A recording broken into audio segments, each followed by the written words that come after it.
परम दयाल श्री श्री ठाकुर परमराध्या जगत जननी श्री श्री लक्ष्मी माँ युगाचार्य परम पूज्यपाद श्री श्री बद्दा परम पूज्यपाद श्री श्री आचार्य देव आत्मचरण अनंत कोटिपण इष्ट परिवार समस्त सदस्य पद प्रांत आभूमि प्रणाम निवेदन करे। आज पवित्र प्रातः सत्संग मधुचक्र उपस्थित सम्मान्य मुख्य परिचालक श्रीजुक्त नरसिंह जेठी भाई, सम्मान्य कर्मी मंडली, इष्ट प्राण गुरुभ्राता मंडली, स्नेहमयी मातृमंडली समस्त मोर आंतरिक शुभेच्छा प्रीतिपूर्ण जय गुरु और यथायोग्य प्रणाम। खूब सुंदर भाव में आज प्रातः सत्संग मधुचक्र अत्यंत मधुयुक्त हो उठी। भाव उच्छ्वासर परिवेश, विभु प्रेम समस्त डगमग, इष्ट प्राणता, भावना, चेतना, बोध समस्त किसी बहन कर चली। तो साधना ताही तो जीवन चरम प्राप्ति।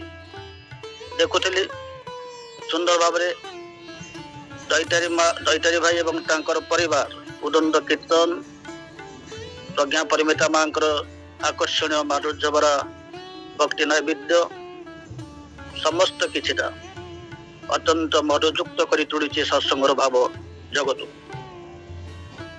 सर्वप्रथम श्री विधेयात्मा तांकर शांति सुस्थित कामना करी। सर्वोपरि परम दयाल श्री श्री ठाकुर गोटे कथा मन पड़े। ठाकुर कहते you are neither the creator not the trustee of your existence, you are the property of supreme father, therefore the breath of your life is to serve and fulfil his desire, sacrificing life for him when needs। आलोचना प्रसंग करना तेणु वास्तव भाव में जीवन प्रति आम कौन अधिकार ना। We are not trustee our existence. सत्ता इस सत्ता को केवल बंधन कर समस्त टेक्निक तांकरी पाखरे ही थाए। एवं श्री श्री ठाकुर कहते सत्संग is nothing but the company loving the existence. केते जन सत्ता प्रेमी संग ही होची सत्संग आ जो माने सत्ता प्रेमी से माने जीवन प्रेमी मध्य। ए जीवन को जीवंत करी परिवार जो टेक्निक ताई केवल परम एकरता। जेते बेले से सारे दिन मनुष्य जो ले आसंती धरावक्ष को एज ह्यूमन फॉर्म मनुष्य ही आसन आमनकर अनेक किछि अब्सर्ड थॉट्स रहिछि। किंतु श्री श्री ठाकुर कहते जिते बेले से आसती एज ए ह्यूमन फॉर्म एवं गोटे मनुष्यर जहा जहा स्वभाव, जहा जहा चरित्र, जहा जहा तार जीवनचर्या ताहा किंतु से निजे ही पालन करी देखे दियंती एवं आमान को अनुप्रेरित करी तुलंती से दिगरे आगे जावा पाए। सेठी पाई तो जीवन रे लिविंग आइडियल जीवन आदर्श एकांत प्रयोजन रही। एवं गुरुत्वपूर्ण कथा हो श्री श्री ठाकुर कहते थरे थरे पृथ्वी को आसी अन्यर पाप पाए परम पिता जे केते प्रायश्चित करने को थरे थरे पृथ्वी को आसी अन्यर पाप पाए परम पिता जे केते प्रायश्चित करने को ताहा मुई जाने। How much do the almighty father for the sins of others after coming to earth once in a while had to make sure that's all I know। से ही जानते यही आमानकर पाप को प्रायश्चित करने बारंबार धरावतरण हवा को ही पड़े। तार कारण हूँ ए डिस्टर्ब और depressed mind is an indication of irregular function of physics. The message volume 8 Shri Thakur कथा ही कहते ये अवसादग्रस्त मन ए विकृत चलना जार आहार विहार रे विकृति, जार भाषा रे विकृति, जार चलना रे विकृति, जार बोध रे विकृति, जार समस्त दिगटा जेते विकृति विकलांग हो जाए। मनुष्य जेते चित्कार करी उठे कांदारी अगो आमाय कर पार कुलेवासी अच्छे जगत अंधकार ए कांदारी मो अंधकार भितर कूल बसिकी मते दया करी मते उद्धार करनी। से आंगुली बढ़ाए भरोसा पाए ना, साहस हुए ना, निराशता को ग्रास कर तोड़े से ओले आसत एज ए ह्यूमन फॉर्म मनीषर रूप धरी 3.5 हाथ मनीष आसंती प्रत्येक मनीष भितर करी कराउठाए मुही मो बिनु अन्य गति नाही मु निजे ही करे एवं करे दबार समस्त प्रेरणा पुष्ट करी तोले प्रत्येक मनीष सेते बेले मनीषर समस्त जीवनटा जीवंत ही उठे because is the beam of life he is the beam of life, beam of vigor, beam of power.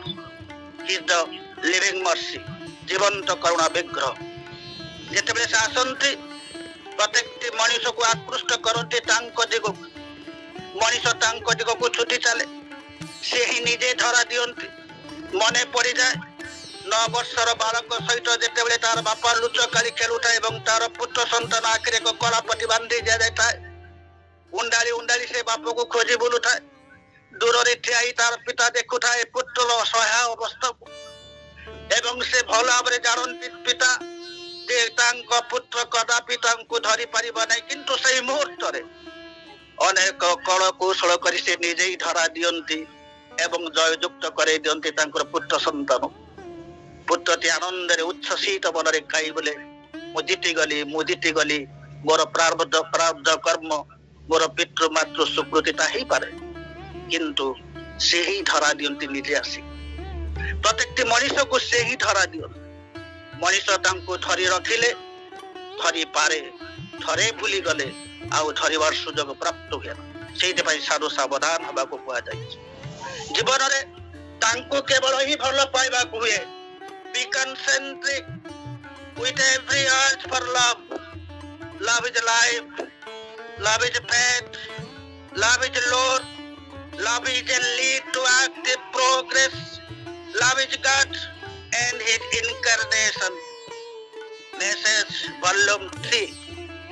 এই যে জীবন কেবল এই ভালো পাইবা ভিতর দেই তাঙ্কু আকৃষ্ট করে দেয়া যায় সেই জন্য ভক্ত প্রশ্ন করে ঠাকুর मोर जीवन रे अनेक पाप करिछि किछिटा भी पूर्ण करिछि एई पाप पुण्यर गोरा मिसा लुच खाली खेलर जीवन को नै कर्म ईश्वर इष्ट गुरुंकर कार्य करि परिबि ए प्रश्न से स्मित हास्य ठाकुर कहते से पाप बुझंती नाही से पाप देखंती नाही कि पुण्य देखंती नाही से देखंती तांको के केते भाबरे भलो पाइ बसिछि एई तांको कहबा समय रे से निजर छाती रे हाथ बारे कहते तांको के केते भलो पाइ बसिछि वास्तव भाव से आमानकर पाप देखंती ना से आमानकर पुण्य देखंती ना जगत जारे करी जिहला करिलो ताकू गलार मरा केही जड़े लिखि जाइथिले सोनाखरे ता वास्तविक होई उठिछि जेतले मनुष्य पाखरे समाज पाखरे निजर व्यक्ति जीवन असजड़ा व्यक्ति जीवन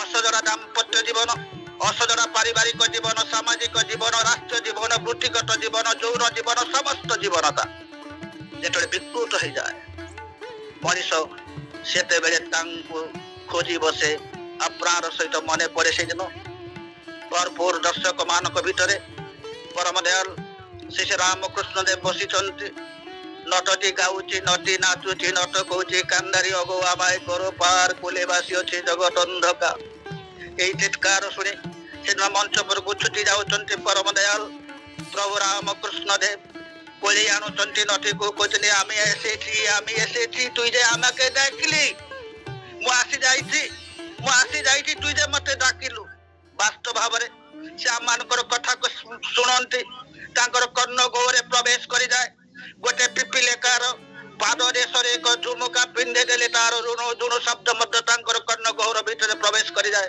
से होतनी परम दयाल श्री ठाकुर जीवन रे तांका में लाभ करिছে जीवन रे हमें तांको प्राप्त करिছে निजर असजड़ा जीवन मोर गोटे व्यक्ति जीवन रही I have a individual life ये कॉन्शियसनेस प्राय तो प्रत्येक मनुष्य मन जगत रे आसे ना आ जेते बेले आसे सेते बेले को चकीर गुड़ कोहनी को बोई आसी थाए ये असजड़ा व्यक्ति जीवन को निजे तेरे से प्रवेश करे दाम्पत्य जीवन भितरे विशृंखलित हो जाए सेठारे सृष्टि हो जाए डिजेनरेशन भारतर अवनति डिजेनरेशन ब्रैकेट ठाकुर कहि देचंती ना इकोनॉमिकली डिग्रेडेशन कथा ठाकुर कहि ना कि पॉलिटिकल डिग्रेडेशन कथा कहि डिग्रेडेशन होची डिजेनरेशन एई डिजेनरेशन ता आम्मान करी असजड़ा व्यक्ति जीवन एवं असजड़ा दाम्पत्य जीवन भितर सृष्टि जाय डिजेनरेशन जहा ଅଜଚ୍ଛଳ ଦୟାରୁ ଆମମାନଙ୍କ ନିକଟରେ ବ୍ଲକେଜ ହେଇଯାଇଛି ସବୁଦିନ ପାଇଁ। ଆମମାନେ ଉଦ୍ଧାର ପାଇଯାଇଛି ସେଇ ପ୍ରକୃତି ଶାସିତ ପଞ୍ଜା ଭିତରୁ ଆମକୁ ସେ ଝିଙ୍କି ଆଣି ଇଷ୍ଟ ଶାସିତର ବାହୁ ଛାୟା ତଳେ ଆମମାନଙ୍କୁ ସମସ୍ତଙ୍କୁ ପ୍ରବେଶ କରିଦେଇଛନ୍ତି। ସେଇଥିପାଇଁ ତ ସେ ପରମ ଦୟା ନିଥର ପଥର ଭିତରେ ଏକ ଜୀବନ୍ତ ପ୍ରତିମୂର୍ତ୍ତି ସିଏ ହିଁ ଜାଣିପାରନ୍ତି। ସେଇଥିପାଇଁ ତ କୁହାଯାଇଛି only to love him, only to love him, the best way to love the master of creation, the Purushottam of the age, because he knows everything of being and becoming. କେବଳ ସେ ହିଁ ଜାଣନ୍ତି ମଣିଷର ବର୍ଦ୍ଧନ ବଞ୍ଚିବା ବଢିବାର କଳକୌଶଳ। ତାଙ୍କ ବ୍ୟତୀତ କି ଆଉ କେହି ଜାଣନ୍ତିନି। This is the law of nature. ତାହା ହଉଛି ପ୍ରକୃତିର ବିଧାନ। ଯେତେବେଳେ ମଣିଷ ପ୍ରକୃତିର ବିଧାନକୁ ଉଲ୍ଲଂଘନ କରିଚାଲେ ବିଧାନର ସର୍ପାଘାତ କିନ୍ତୁ ମଣିଷକୁ ରେହାଇ ଦିଏ ନା। ସେଇଥିପାଇଁ ଆମମାନେ ପରମ ସୌଭାଗ୍ୟ ଏ ପ୍ରାତଃ ସମର ମଧୁ ଚକ୍ରରେ ଆମମାନେ ନିଜକୁ ସାମିଲ କରିଛେ ଏକ ଭାବଯୁକ୍ତ ପରିବେଶ ଭିତରେ ପରମ ଦୟାଳୁଙ୍କର ଦରବାର ଭିତରେ ନିଜର ଜୀବନକୁ ଉତ୍ସର୍ଗୀକୃତ କରିଦେଇଛେ ତାଙ୍କର ପର ପ୍ରାନ୍ତରେ ଏବଂ ଡାକ ଦଉଛେ ହେ ଦୟାଳ, ହେ ଜୀବନର ନାଥ, ଜୀବନନାଥ, ହେ ଜଗନ୍ନାଥ। ଏ ଜୀବନରେ ଅଫସୋସ ନାହିଁ, ଏ ଜୀବନରେ ଦୁଃଖ ନାହିଁ, ଯନ୍ତ୍ରଣା ନାହିଁ, ସମସ୍ୟା ନାହିଁ। ଦୁଃଖ ଦୁଃଖିତ ହୋଇ ଫେରି ଯାଇଛି ଆମମାନଙ୍କ ଜୀବନରୁ। ସମସ୍ୟାରେ ନିଜେ ଜର୍ଜରିତ ହେଉଛି ଆମ ଜୀବନର ବଡ଼ ଭିତରୁ ଘୁଞ୍ଚି ଯାଇଛି ବହୁ ଦୂରକୁ। ଆଉ ଏ ଜୀବନରେ ଅଫସୋସ ନାହିଁ ଆପଣଙ୍କୁ ପ୍ରାପ୍ତ କରି। ଆପଣଙ୍କୁ ଜୀବନରେ ଧରି ମୋର ବ୍ୟକ୍ତି ଜୀବନଟା ବହୁ ମାତ୍ରାରେ ସଜାଡ଼ି ହେଇଯାଇଛି। ଦାମ୍ପତ୍ୟ ଜୀବନଟା ଅତ୍ୟନ୍ତ ଶୃଙ୍ଖଳିତ ହେଇଛି। ଦେଖିଛି ଆପଣଙ୍କର ବାସ୍ତବାୟିତ ଯୋଉ ଦାମ୍ପତ୍ୟ ଜୀବନ ଅନେକ ଭାବରେ ଆମମାନଙ୍କୁ ଅନୁପ୍ରେରିତ କରିଛି। ଆଜିର ପ୍ରତ୍ୟେକଟି ସତ୍ସଙ୍ଗ ପରିବାର ତାଙ୍କର ମା ମାନେ ଏଇ ଯେ ସ୍ୱାଇଁ ଭାଇ ଯେତେବେଳେ କୋରସ ବୋଲୁଥିଲେ ଅନୁଭବ କରୁଥିଲେ ମା ଯେ କେତେ ସହଯୋଗ କରୁଥିଲେ ତାଙ୍କୁ ମନେ ପକେଇ ଦଉଥିଲେ ପ୍ରତ୍ୟେକଟି ଶବ୍ଦକୁ। ଏଇ ତ ହଉଛି ଦାମ୍ପତ୍ୟ ଜୀବନର ପରାକାଷ୍ଠା। ଏଇ ତ ହଉଛି ଦାମ୍ପତ୍ୟ ଜୀବନର ଏକ ଅଭୁଲା ସ୍ମୃତି। ଠାକୁର ଚାହାନ୍ତି ତମମାନଙ୍କର ଗୃହାଙ୍ଗନ ଦେବାଳୟରେ ରୂପାନ୍ତରିତ ହେଇଯାଉ, ତମମାନଙ୍କର ଗୃହାଙ୍ଗନ ସ୍ୱର୍ଗପୁରରେ ରୂପାନ୍ତରିତ ହେଇଯାଉ। ପ୍ରତ୍ୟେକଟି ପରିବେଶ ପ୍ରତ୍ୟେକଟି ଗୃହାଙ୍ଗନ ବୈକୁଣ୍ଠପୁରରେ ରୂପାନ୍ତରିତ ହେଇଯାଉ। ତା ବାସ୍ତବ ଭାବରେ ଆମମାନେ ଅନୁଭବ କରୁଛୁ। ଆମମାନଙ୍କର ପରିବାର ଭିତରେ ନା ଅଛି ଝଗଡ଼ା, ନା ଅଛି ମନମାଳିନ୍ୟ, ନା ଅଛି ଅଭିଯୋଗ, ନା ଅଛି କାରଣ ତା ଭିତରେ ରହିଛି ସମସ୍ତଙ୍କୁ ମର୍ଯ୍ୟାଦା ଦେଇକି ଚାଲିବାର ଯୋଉ ଟେକ୍ନିକଟା ଶ୍ରୀ ଠାକୁର ଆମକୁ ଧରି ଦେଇଛନ୍ତି। ବିଶେଷ କିଛି କହିବେ ନାହିଁ। ପ୍ରଥମ ଥର ମତେ ଆପଣମାନେ ସୁଯୋଗ ଦେଇଛନ୍ତି। ମୋର ଅତ୍ୟନ୍ତ ଆପଣାର ଭକ୍ତିମତୀ ମା ବେଦପ୍ରଭା ମା ମତେ ଏଇ ସୁଯୋଗ ଦେଇଥିବାରୁ ମୋର ଆନ୍ତରିକ କୃତଜ୍ଞତା ଜ୍ଞାପନ କରେ। ଏବଂ ସୁଦୂର ଶରତ ନାୟକ ଭାଇ ନୋଇଡାରୁ ଉପଯୁକ୍ତ ନିଜକୁ ସାମିଲ କରିଛନ୍ତି ସତ୍ସଙ୍ଗର ମଧୁଚକ୍ରରେ। ରାୟଗଡ଼ା ଟିକରି ସତ୍ସଙ୍ଗ ବିହାରରୁ ମୋର ଅତ୍ୟନ୍ତ ଆପଣାର ଶ୍ରୀଯୁକ୍ତ ଗଗନ ବିହାରୀ ରାଉତ ଭାଇ ସେ ମଧ୍ୟ ଆଜି ସାମିଲ ହେଇଛନ୍ତି। ଅନେକ ଦିନାମ ଶ୍ରୀମତୀ ସୁରେଶନା ଘୋଷମା, ପ୍ରଜ୍ଞା ପରିରାମା, ଅନେକ ବହୁତ ଜାଣିବା ଶୁଣିବା ଲୋକମାନଙ୍କର ସଙ୍ଗ ସହଯୋଗ ଲାଭ କରିଛି ପ୍ରଥମ ଥର ପାଇଁ। ମୋର ଆନ୍ତରିକ କୃତଜ୍ଞତା ଜଣାଏ, ମୋର ଶୁଭେଚ୍ଛା ଜଣାଏ ଏବଂ ସର୍ବୋପରି ସେ ଆଜରୁ ସେମାନଙ୍କର ଉଦାତ୍ତ କଣ୍ଠର ଆହ୍ୱାନ ସର୍ବେ ଭବନ୍ତୁ ସୁଖିନମ୍ ସର୍ବେ ସନ୍ତୁ ନିରାମୟା ସର୍ବେ ଭଦ୍ରାଣି ପଶ୍ୟନ୍ତୁ ମା କଶ୍ଚିତ୍ ଦୁଃଖ ଭବେତ୍। ପୁନର୍ବାର ଆପଣମାନଙ୍କୁ ମୋର ଭକ୍ତିପୂତ ପ୍ରୀତି ଭରା ଜୟଗୁରୁ ଏବଂ ଯଥାଯୋଗ୍ୟ ପ୍ରଣାମ ନିବେଦନ କରି ମୋର ବକ୍ତବ୍ୟକୁ ଏଠି ବିରାମ ଦଉଛି। ଜୟଗୁରୁ।